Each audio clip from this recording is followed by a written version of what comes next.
श्री शिवाय नमस्तुभ्यं भक्तो हर हर महादेव। जैसे कि आपको पता है कि आज शाम को यानी कि आज सावन माह की अष्टमी तिथि है। ठीक है, आज माता पार्वती का उपाय कर लेना है आपको। जो भी आपकी मनोकामना होगी वो पूरी करेगी माता पार्वती। तो चलिए हम सभी लोग इस उपाय को जानते हैं। ये उपाय मैं आपको पूज्य पंडित प्रदीप जी मिश्रा जी की क्षमा पुराण कथा से ही बताऊंगा। तो आइए हम सभी लोग उपाय को जानते हैं। ठीक है, सबसे पहले बता दूं कि इस वीडियो में मैं आपको 3 उपाय बताने वाला हूँ। ठीक है, तीनों उपाय माता पार्वती के ही है और आपको तीनों उपाय अवश्य सुनकर जाना है। ठीक है, तीनों उपाय माता पार्वती जी के हैं तो आपको अवश्य सुनकर जाना है आपकी मनोकामना के लिए। ठीक है, जो पहला उपाय होने वाला है वो आपकी मनोकामना के लिए होने वाला है और सभी चीज़ों के लिए होने वाला है। ठीक है, अगर आपकी कोई विशेष मनोकामना है जो बहुत दिन से पूरी नहीं हो रही और या फिर कोई काम अटक रहा है, नहीं हो रहा, तो आपको इस उपाय को करना चाहिए। ठीक है, इस उपाय को कैसे करोगे?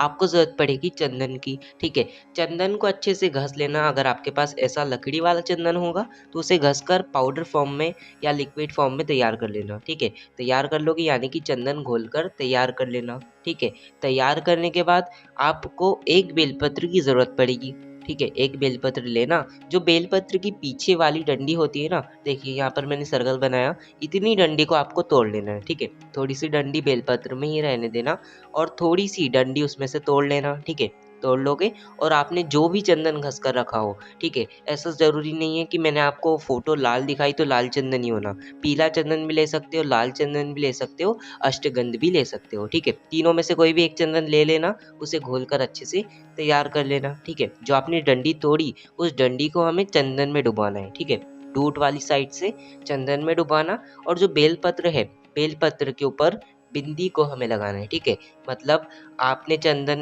के अंदर उस डंडी को डुबाया। ठीक है, डुबाया और बेलपत्र पर एक बिंदी लगाई।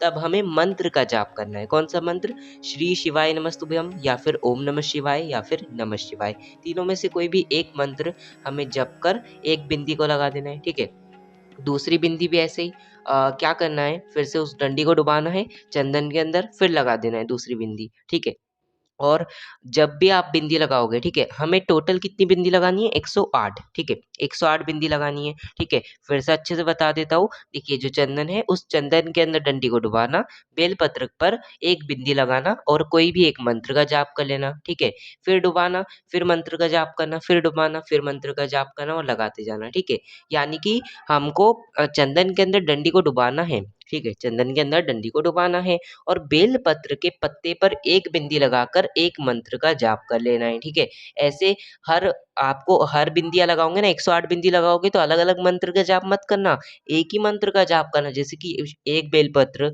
सॉरी एक बिंदी से आप शुरू करोगे। जैसे कि आपने श्री शिवाय नमस्तुभ्यम बोलकर एक बिंदी को लगाया तो पूरी 108 बिंदी पर श्री शिवाय नमस्तुभ्यम बोलकर ही आपको 108 बिंदी लगाना है। ठीक है, समझ आ गया?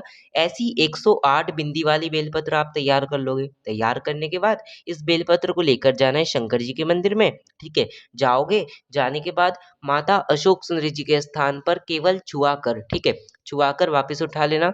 फिर जो माता पार्वती जी का स्थान है, ठीक है, माता पार्वती जी का जो स्थान है सभी को पता है, वहां पर उस बेलपत्र को टच कराना है, चढ़ाना नहीं है, टच कराना है। टच कराकर माता पार्वती से आपको अपनी मनोकामना कहना है। ठीक है, माता पार्वती जी का जो स्थान है, जो कटी भाग है, जो गोल सा भाग है जहाँ पर शिवलिंग रखा हुआ है, वो शिवलिंग रखे वाली जगह पर आपको बेलपत्र को टच कराकर जो भी आपकी कामना है, जो भी आपकी इच्छा है, वो माता पार्वती जी से कह देना है। कहने के बाद उस बेलपत्र को उठाकर शंकर भगवान की शिवलिंग पर, कौन सी? शंकर भगवान की शिवलिंग पर आपको उस बेलपत्र को समर्पित कर देना है श्री शिवाय नमस्तुभ्यम कहते हुए। बस आपको इतना ही कर आ जाना है। जो व्यक्ति 108 वाली बिंदी वाली बेलपत्र को शंकर भगवान की शिवलिंग पर समर्पित करता है सावन के महीने में, तो भगवान शंकर और माता पार्वती उसकी मनोकामना शीघ्र ही पूरी कर देते हैं। तो इस उपाय को आप लोग अवश्य करें अपनी मनोकामना पूर्ण करने के लिए। अब जानेंगे हम सभी लोग दूसरा उपाय, जो कि सबसे आसान सा उपाय होने वाला है। ठीक है, इस उपाय को कैसे करोगे? आपको जरूरत पड़ेगी घी की। ठीक है, कौन सा घी? गौ माता का घी। किसका? गौ माता का घी ले लेना, मात्र 1 चम्मच से भी आधा चम्मच। ठीक है, ले लोगे।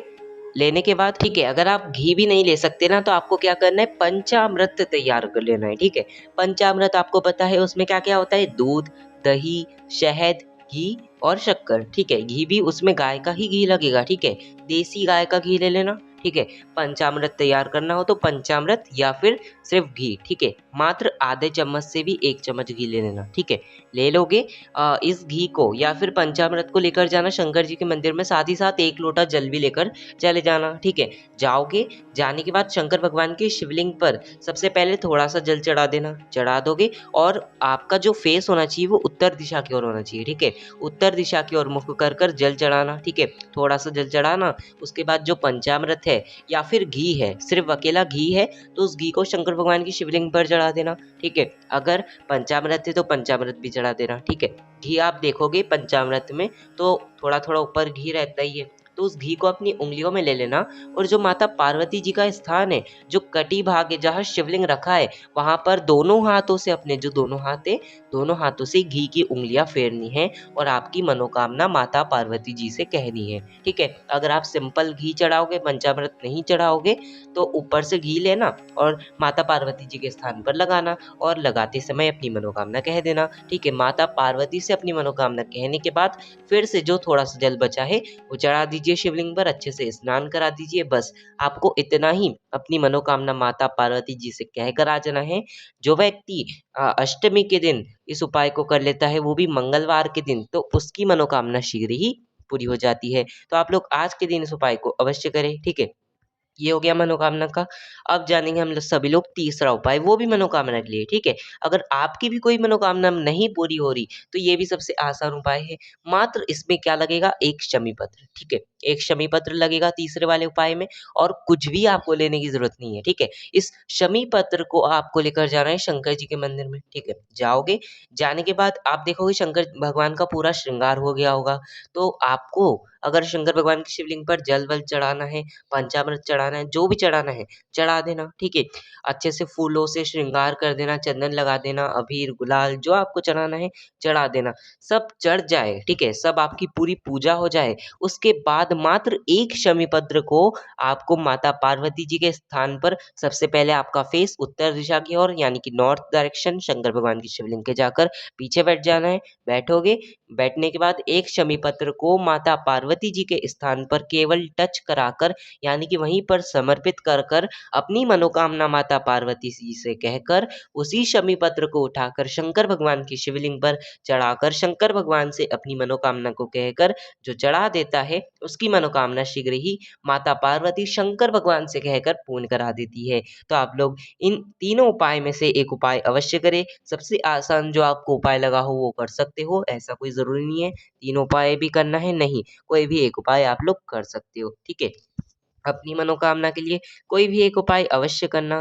तो बस आज की इस वीडियो में इतना ही। इस वीडियो को ज़्यादा से ज़्यादा लोगों तक शेयर करना जिससे सभी लोगों को इस उपाय को पता चल सके, ठीक है। और कमेंट में हर हर महादेव, श्री शिवाय नमस्तुभ्यम और माता पार्वती जी की जय अवश्य लिखना। तो बस आज की इस वीडियो में इतना ही। श्री शिवाय नमस्तुभ्यम, हर हर महादेव।